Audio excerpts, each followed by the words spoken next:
બનાસકાંઠાના કાંકરેજ તાલુકાના રાણાવાડા ગામથી દુગાવાડા ગામને જોડતો અંદાજે 2 થી 3 કિલોમીટરનો રસ્તો વર્ષોથી કાચો હોવાને કારણે સ્થાનિક લોકો હાલાકી ભોગવી રહ્યા છે। ગ્રામજનોનો આક્ષેપ છે કે ચૂંટણી સમયે ભાજપ અને કોંગ્રેસના આગેવાનો મત માંગવા આવે છે અને રસ્તો પાક્કો બનાવી આપવાના વચનો આપે છે, પરંતુ ચૂંટણી પૂર્ણ થયા બાદ કોઈ નેતા કે આગેવાનો ફરકતા નથી। વારંવાર રજૂઆત છતાં રસ્તો ન બનતા આખરે ગ્રામજનોએ રોષ વ્યક્ત કર્યો અને 2027ની ચૂંટણીમાં રસ્તો નહીં બને ત્યાં સુધી કોઈ પણ રાજકીય પક્ષને મત નહીં આપવાનો નિર્ણય કરી ચૂંટણી બહિષ્કારની ચીમકી આપી છે। રાણાવાડાથી દુગાવાડા ગામને જોડતો અંદાજે 2 થી 3 કિલોમીટરનો આ કાચો રસ્તો સ્થાનિકો માટે વર્ષોથી મુશ્કેલીનું કારણ બન્યો છે।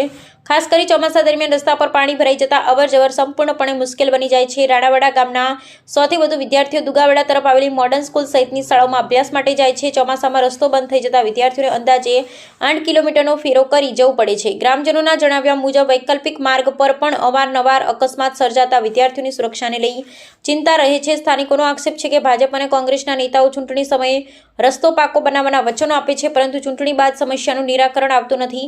વારંવાર રજૂઆત છતાં કોઈ કાર્યવાહી ન થતાં ગ્રામજનોએ હવે આક્રોશ વ્યક્ત કર્યો છે। ગ્રામજનોએ સ્પષ્ટ ચીમકી આપી છે કે રાણાવાડાથી દુગાવાડા સુધીનો રસ્તો પાક્કો નહીં બને ત્યાં સુધી 2027ની ચૂંટણીમાં કોઈપણ પક્ષના ઉમેદવારોને મત આપવામાં નહીં આવે અને ચૂંટણીનો બહિષ્કાર કરવામાં આવશે। અહેવાલ જયંતિ ભટક્કર, 16 ગુજરાતી। મારું નામ રાવલ રમેશભાઈ ઈશ્વરભાઈ, ગામ રાણાવાડા, તાલુકો કોંકરેજ, જિલ્લો બનાસકાંઠા। અમારી એક માંગ છે કે અમારે અહીંથી મોડર્ન સ્કૂલ છે અને આઈટીઆઈ સ્કૂલ છે, બે સ્કૂલો આવેલી છે। 2 થી 2.5 કિલોમીટરનો રસ્તો છે। અમારા ગામમાંથી 100 થી 150 વિદ્યાર્થીઓ ભણવા જાય છે। આજુબાજુના ગામના રસ્તો પણ આ રહ્યો છે, પણ આ સરકાર પાસે છેલ્લા 20 વર્ષથી માગણી કરીએ છીએ, પણ અમને આ રોડ મંજૂર કરી આપતી નથી।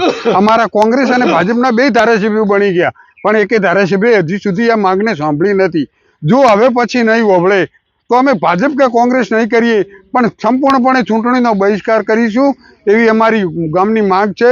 અમારા છોકરાઓને 8 થી 9 કિલોમીટર ભણવા જવું પડે છે અને રોંગ સાઈડે હાઈવેથી રોંગ સાઈડે હેડવું પડે છે।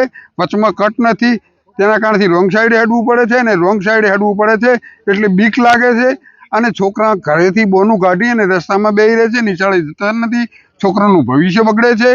આ રીતે જો સરકાર નિર્ણય નહીં લે તો હવે અમે સંપૂર્ણપણે ચૂંટણીનો બહિષ્કાર કરવાના છીએ। એ અમારા ગામનો એક દૃઢ નિર્ણય છે। જય હિન્દ। ઓકે, તમારું નામ? મારું નામ મહેશ જોશી અને હું જણાવવા માંગુ છું કે આ દુગાવાડાથી રાણાવાડાનો રોડ છે, 2-2.5 કિલોમીટરનું અંતર છે। વારંવાર ભાજપ અને કોંગ્રેસની સાથે અમે હાથાજોડી પણ કરી રહ્યા છે, પણ આ રોડનું કામ પૂરું કરતા નથી કે હજી ચાલુ પણ નથી કર્યું। છેલ્લા 20 વર્ષથી, આજે મને 33 વર્ષ થયા હતા અને 20 વર્ષથી અમારા ગામના આગેવાનો અને ભાજપના આગેવાનો, કોંગ્રેસના આગેવાનો વારંવાર રજૂઆત કરે છે, પણ આ રોડનું કોઈ કામ લેતું નથી। નાના નાના ગામડામાં, શેરીમાં રોડ થઈ ગયા, પણ હજી સુધી આ 500 ઘરોનું ગામ છે। 2000 થી 2500 વોટ છે અમારા, અને વારંવાર ભાજપ સરકાર, કોંગ્રેસ સરકારને વારંવાર અમે વોટ આપીએ છીએ। એક વખત કોંગ્રેસ આવે છે, એક વખત ભાજપ આવે છે, પણ આ રોડનું કોઈ કામ પૂરું કરતું નથી। એટલે હું મહેશ જોશી એવું જણાવવા માંગુ છું કે એલચીના ટ્રમ્પમાં ચૂંટણી 2027ની હોય તો આ ગામ બહિષ્કાર કરે છે આ ચૂંટણીને। અને વારંવાર આ મારી અપીલ છે કે કોઈ પણ આગેવાન ભાજપના હોય કે કોંગ્રેસના હોય આ રાણાવાડામાં વોટ માંગવા આવતા નહીં, કે અમારે કોઈ ભીખ આપવાની નથી। આવું મહેશ જોશી હું ખુદ બોલું છું। જય હિન્દ।